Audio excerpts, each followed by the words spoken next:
वंदे मातरम मित्रों, मैं हूँ गायत्री पूनिया और अभी आपसे मुखातिब होने का एक विशेष कारण है मेरे पास। क्योंकि अभी थोड़ी देर पहले मेरे पास किसी बच्ची का फ़ोन आया था जो बहुत परेशान थी और उसने अपनी परेशानी मुझसे शेयर की। उसने मुझे बताया कि वो एसटीसी कर रही है और 16 तारीख से उसके एग्ज़ाम बताए हैं एसटीसी कॉलेज वालों ने, और इसके लिए उसको अगले साल के लिए 18,500 रुपये फ़ीस सबमिट करनी है और 5,000 रुपये उसको किसी प्रैक्टिकल के जमा करवाने हैं और 5,000 रुपये अन्य किसी सामग्री के या पता नहीं परीक्षा फॉर्म के ऐसे कुछ करके 5,000 रुपये वो जमा करवाने हैं। तो मैंने इस चीज़ पे सोचा, क्योंकि हमने भी बीएड किया था तो प्रैक्टिकल की कोई फ़ीस नहीं थी हमारी, लेकिन मैंने एक बीएड कॉलेज में पढ़ाया था जहाँ मैंने देखा था कि वहाँ बच्चों से प्रैक्टिकल फ़ीस के नाम पे 500 हज़ार 2,000 रुपये वसूले जा रहे थे। तो ये एक विकट समस्या बच्चों के सामने है। एक समस्या उनकी ये भी थी, पहले जब ये कॉलेज एसटीसी कॉलेज खुले थे उस टाइम भी मेरे पास काफ़ी बच्चियों के फ़ोन आए थे जिन्होंने मुझे बताया था कि स्कूल यूनिफॉर्म जो मार्केट में 200 से 400 रुपये के बीच में मिल रही है, उस यूनिफॉर्म और एक बैग के उनसे 3,000 साढ़े 3,000 रुपये उनसे वसूले जा रहे हैं। 4,500 रुपये, किसी कॉलेज ने तो 4,500 और 5,000 के बीच में भी ऐसे पैसे लिए थे। तो मैं पूछना चाहती हूँ और आप सभी से कि ऐसा कोई प्रावधान है, या जैसे लॉकडाउन के मार्च के बाद कॉलेजें बंद हो गई थी, उसमें बीएड कॉलेज भी थे, उसमें एसटीसी कॉलेज भी थे, डिग्री कॉलेज भी थे, स्कूल भी थे, तो सरकार ने स्कूलों के लिए एक एडवाइजरी जारी की थी, गाइडलाइन बनाया था कि भाई वो कितनी फ़ीस ले सकते हैं कितनी नहीं ले सकते। लेकिन अभी तक बीएड कॉलेज, डिग्री कॉलेज और एसटीसी कॉलेज की ऐसी गाइडलाइन मेरे सामने नहीं आई है। हो सकता है मुझे पता नहीं हो, अगर आप में से किसी को पता हो तो प्लीज़ मुझे सजेस्ट करें आप। तो उनको कितनी फ़ीस उन बच्चों को परेशान जमा करवानी है, क्योंकि सब बच्चे बहुत परेशान हो रहे हैं।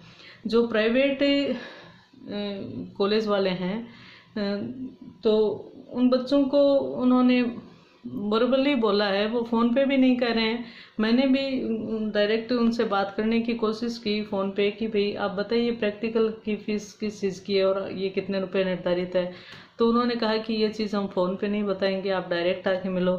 जब मैंने कहा कि आप फ़ीस बता दीजिए कितनी है, तब भी उन्होंने कहा कि नहीं हम फ़ोन पे नहीं बताएंगे, आप डायरेक्ट आके मिलो। तो ये सिचुएशन बच्चियों को फेस करनी पड़ रही हैं। अभी मोदी जी ने झुंझुनू में एक नारा दिया था कि बेटी बचाओ बेटी पढ़ाओ। अब बेटियां कैसे पढ़ेंगी आप ही बताइए, जब माँ बाप जो किसान हैं, खेती करते हैं, उनके पास 5,000 तो बहुत बड़ी बात है, 500 रुपये नहीं होते हैं। मैंने ऐसी बच्चियां, जिन बच्चियों के मेरे पास फ़ोन आए थे, वो 5 बच्चियां हैं और एक रूम शेयर कर रही हैं, इसलिए कि उनका जो रूम का किराया है वो 500 में बढ़ जाए ताकि उनका महीने का जो खर्च है वो कम हो जाए।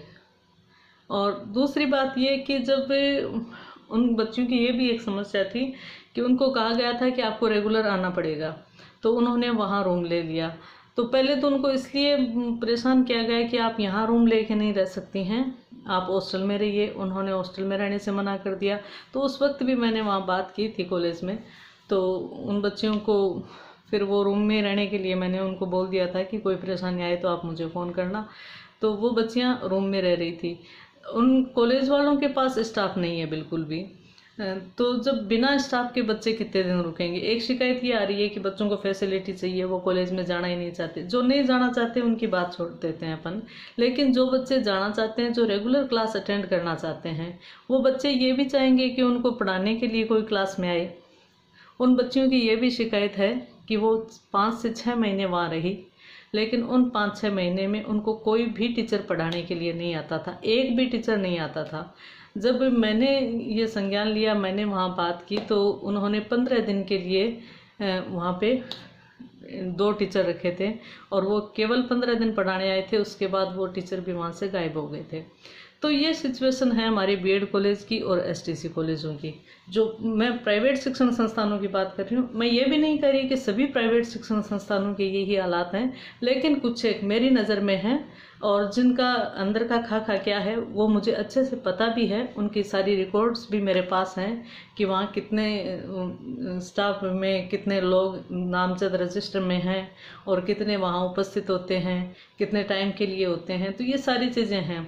दूसरी बात, जब बच्चे ये कह दिया जाता है, अभी भी मेरी बात हुई थी किसी अधिकारी से, तो उन्होंने कहा कि कुछ बच्चों को भी 50% बच्चों को फैसिलिटी चाहिए कि वो आना ही नहीं चाहते हैं। तो 50% बच्चे ऐसे भी हैं जो कॉलेज जाना चाहते हैं, लेकिन कॉलेज वाले उनको भगाना चाहते हैं। वो नहीं चाहते कि ये बच्चे कॉलेज में आएँ। और वो ये सिचुएशन उन बच्चियों के साथ हुई है। जब वो बच्चियाँ कॉलेज में जाना चाहती थी और वो रेगुलर जा रही थी, तो कॉलेज वालों को ये लगा, डिपार्टमेंट को, कि ये बच्चियां अब रेगुलर आएंगी। तो उन्होंने येन केन प्राकरण उन बच्चियों को इतना प्रताड़ित करना शुरू कर दिया। रोज़ उनको कुछ ऐसी चीज़ें बनाने के लिए उनको कहा जाता था कि आप घर से ये चीज़ें बना के लेके आओगी और वो स्कूल में जमा करवाओगी। एक किसान की बेटी जिसके 5 बीघा या 10 बीघा ज़मीन है, जिसमें वो घर के 5 या 7 सदस्य हैं, उसी 10 बीघा ज़मीन से वो अपना पेट भर रहे हैं, उसी 10 बीघा ज़मीन से वो बच्चों को भी पढ़ा रहे हैं।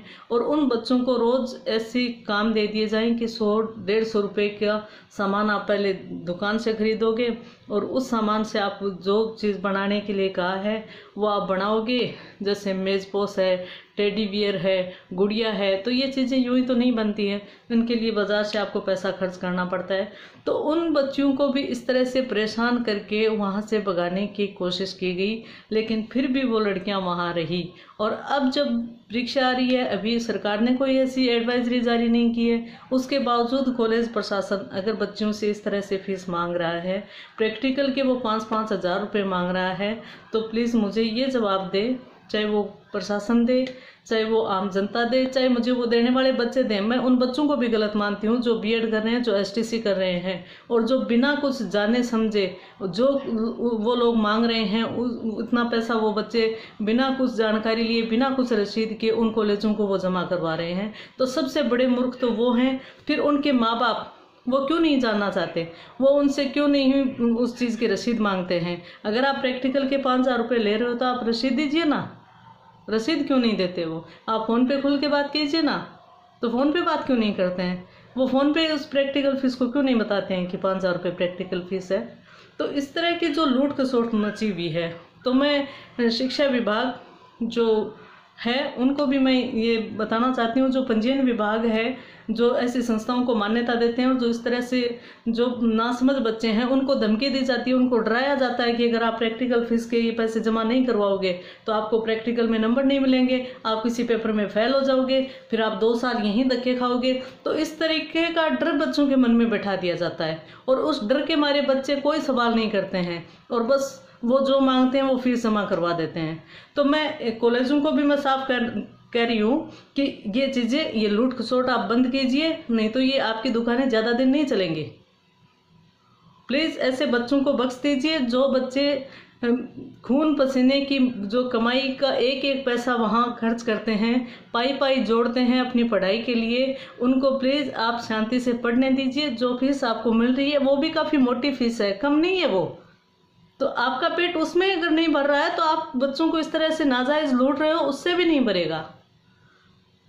और जो अखबार वाले, मीडिया वाले सब कुछ दिखाते हैं, लेकिन पता नहीं है कि इन कॉलेजों की ये लूट खसोट है, उसको ये क्यों नहीं दिखा रहे हैं। नाजायज़ बच्चों को ऐसे लूटा जा रहा है, ना उनके पास, बेचारों के पास कोई ऐसे सोर्स हैं। और इस लॉकडाउन ने तो सबका बेड़ा गर्क कर रखा है। इसमें भी उन लोगों में दया धर्म नाम की चीज़ नहीं है। मैं उनको सीधा सीधा शिक्षा माफिया कहूँगी। कोई मतलब वो शिक्षा की केवल दुकानें चला रहे हैं, उनको कोई समझ नहीं है कि शिक्षा क्या है और किस तरह से हमें बच्चों के साथ व्यवहार करना चाहिए। इस तरह से आप बच्चे के मन में डर पैदा करते हो कि अगर आप ये पैसे नहीं जमा करवाओगे तो आप फेल हो जाओगे, आप यहाँ धक्के खाओगे, वहाँ धक्के खाओगे। तो मैं उन लोगों को सबसे निकृष्टतम श्रेणी में मानती हूँ कि आप किसी की मजबूरी का फ़ायदा उठाकर आप बच्चों को इस तरह से लूट रहे हैं। तो मैं निवेदन करती हूँ उन कॉलेज माफियाओं से, उन जो शिक्षा माफिया बने फिर रहे हैं, जिन्होंने अपनी बड़ी बड़ी दुकानें खोल रखी हैं, प्लीज़ जो इस तरीके का ये गंदा खेल बच्चों के साथ खेल रहे हैं, ये खेलना बंद कर दे, नहीं तो इसका नतीजा बहुत जल्द भुगतेंगे आप लोग। वंदे मातरम।